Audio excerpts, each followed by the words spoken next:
This is a very special lecture for undergraduate students.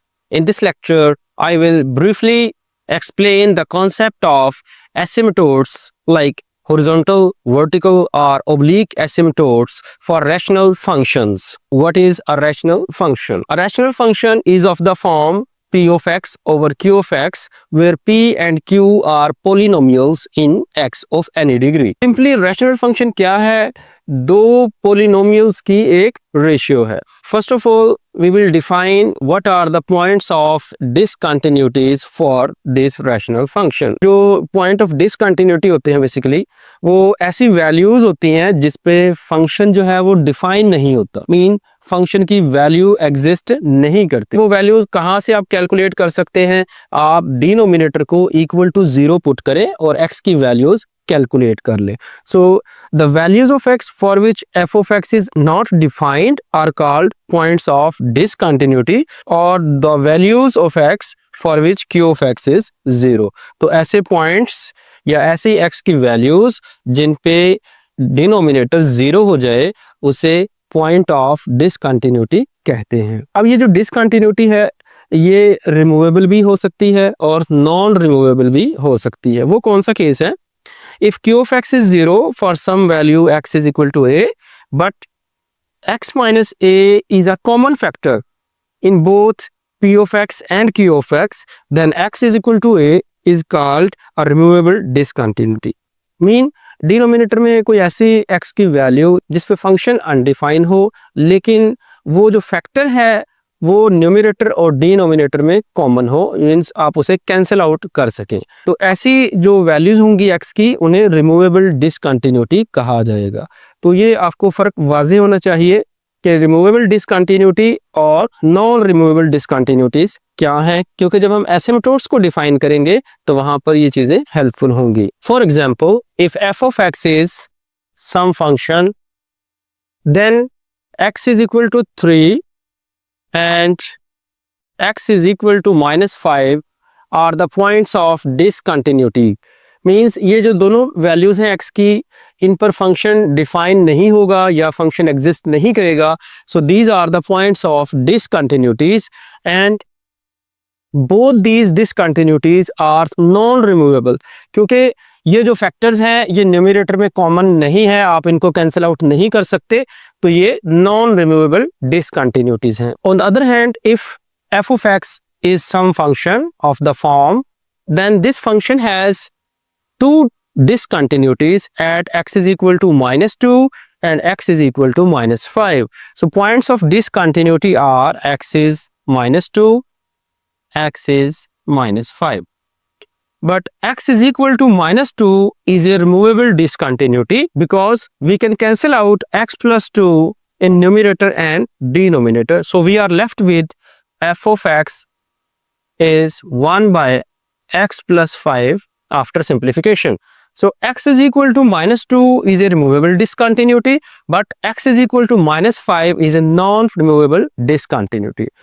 So यहाँ पर हमने basically दोनों को देख लिया है कि रिमूवेबल डिसकंटिन्यूटी क्या है और नॉन रिमूवेबल डिसकंटिन्यूटी क्या है. जो रिमूवेबल डिसकंटिन्यूटीज होती हैं उन्हें होल्स भी कहते हैं. For example, if we have a function like f of x is x square minus 4 over x minus 2, then x is equal to 2 is a point of discontinuity, but it is a removable discontinuity because after simplification we are left with x plus 2. And if we draw the graph of this function, we have a graph like this. At x is equal to 2 we have a hole because function is not defined at x is equal to 2. So removable discontinuities are also called holes because they create a hole in the graph. अब हम देखते हैं rational functions के एसिम्पटोट को. Rational function के जो एसिम्पटोट्स हैं basically वो तीन तरह के होते हैं. Vertical asymptotes, horizontal asymptotes and oblique or slanted asymptote. A vertical asymptote is simply a line x is equal to a is called a vertical asymptote if x is equal to a is a point of non-removable discontinuity. Mean ये ऐसी discontinuity है जिसे आप remove नहीं कर सकते. Means इस case में फंक्शन के ग्राफ में होल क्रिएट नहीं होगा. और the function approaches plus minus infinity as x approaches a vertical asymptote from left or right. Now we define a horizontal asymptote. A line y is equal to a is called a horizontal asymptote if x approaches plus or minus infinity as y approaches a horizontal asymptote from left or right. और इसको हम degree based एसिम्पटोट भी कह सकते हैं. नीचे मैंने 3 points दिए हैं जिन्हें हम देख लेते हैं हॉरिजॉन्टल एसिम्पटोट के केस में. If degree of the numerator is less than the degree of denominator then y is equal to 0 is a horizontal asymptote. Mean simply x axis जो है वो हॉरिजॉन्टल एसिम्पटोट होगा. और ऐसा क्यों है कि अगर डिनोमिनेटर की डिग्री ज़्यादा हो और न्यूमरेटर की डिग्री कम हो तो जैसे जैसे आप x की वैल्यूज़ को इंक्रीज करेंगे mean as x approaches to infinity then the denominator grows faster than the numerator. Mean denominator की वैल्यू बहुत एक्सीड कर जाएगी न्यूमरेटर से और ऐसे केस में फंक्शन जो है वो 0 को अप्रोच कर जाएगा. So y is equal to 0 is a horizontal asymptote and if the degree of denominator is less than the degree of numerator so in this case numerator grows faster than the denominator. So in this case there are no horizontal asymptotes. And lastly, if the degree of numerator is equal to the degree of denominator then in this case horizontal asymptote is defined as the ratio of leading coefficient of p of x and leading coefficient of q of x. Means जो भी आपके पास highest degree जो term है numerator और denominator में obviously degrees match कर रही हैं तो आपने उनके कोफिशिएंट की रेशियो कैलकुलेट कर लेनी है, वही हॉरिजॉन्टल एसिम्पटोट होगा. Now we define the meaning of oblique और स्लांटेड एसिम्पटोट.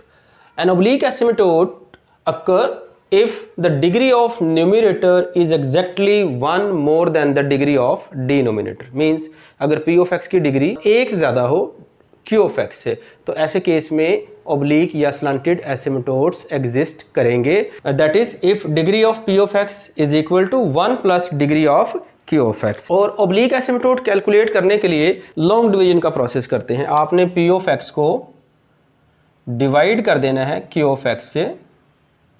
ऑब्वियसली डिग्री एक ज़्यादा है तो आपको लीनियर फॉर्म में यहाँ पर एक जो है वो आंसर मिल जाएगा कोई भी like some T of X. ठीक है, और कोई रिमाइंडर भी बच सकता है. आपने रिमाइंडर को इग्नोर कर देना है और ये जो टी ऑफ एक्स क्वोशिएंट आपको मिलेगा ये सिंपली इक्वेशन होगी ओब्लिक एसिम्पटोट के लिए. For example if we have a function like X square plus 4x plus 5 with the denominator x plus 3.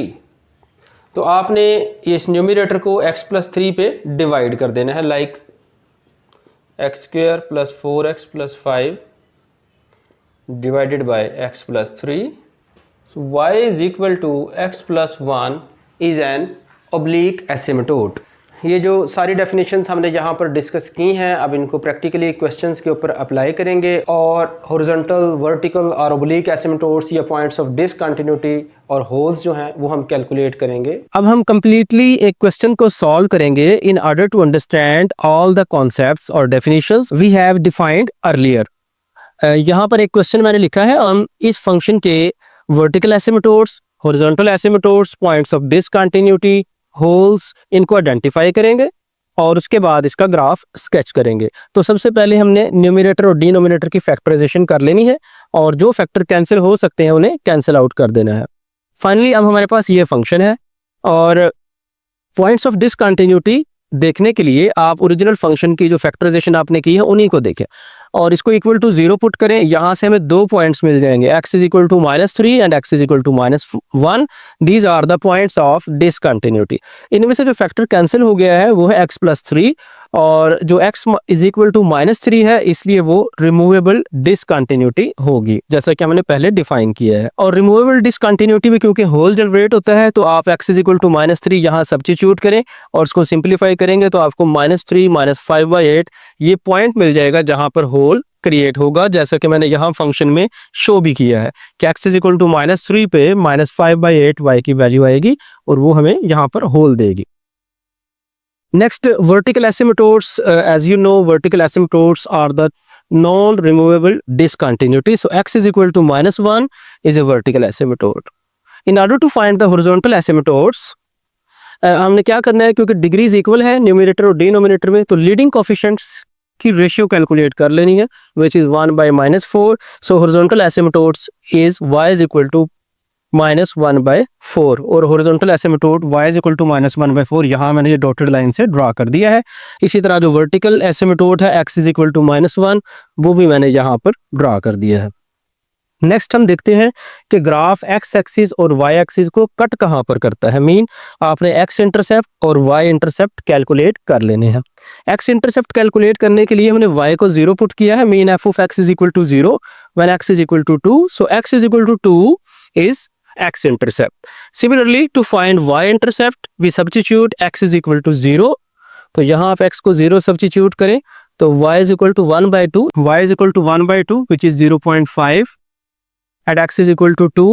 ये आप यहाँ पर हमें जो है बेसिकली x और y इंटरसेप्ट मिल गए, यानी ग्राफ x एक्सिस और y एक्सिस को यहाँ पर कट करेगा। अब हम इन सारी इंफॉर्मेशन को यूज़ करेंगे और फंक्शन का ग्राफ ड्रा करेंगे।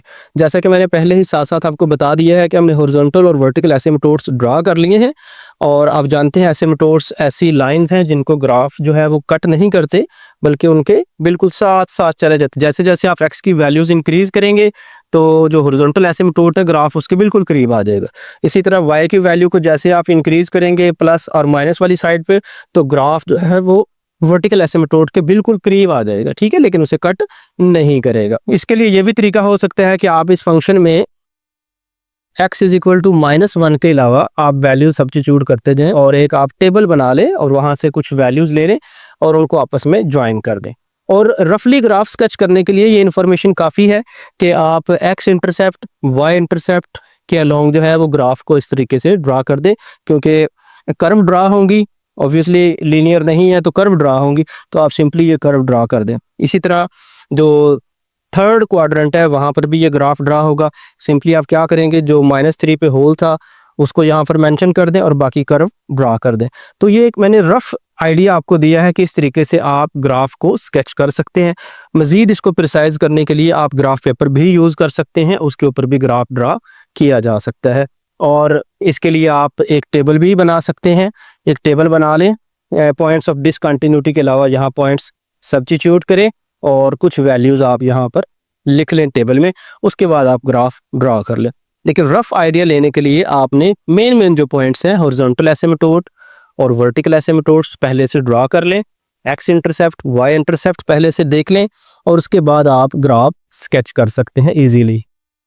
Thank you.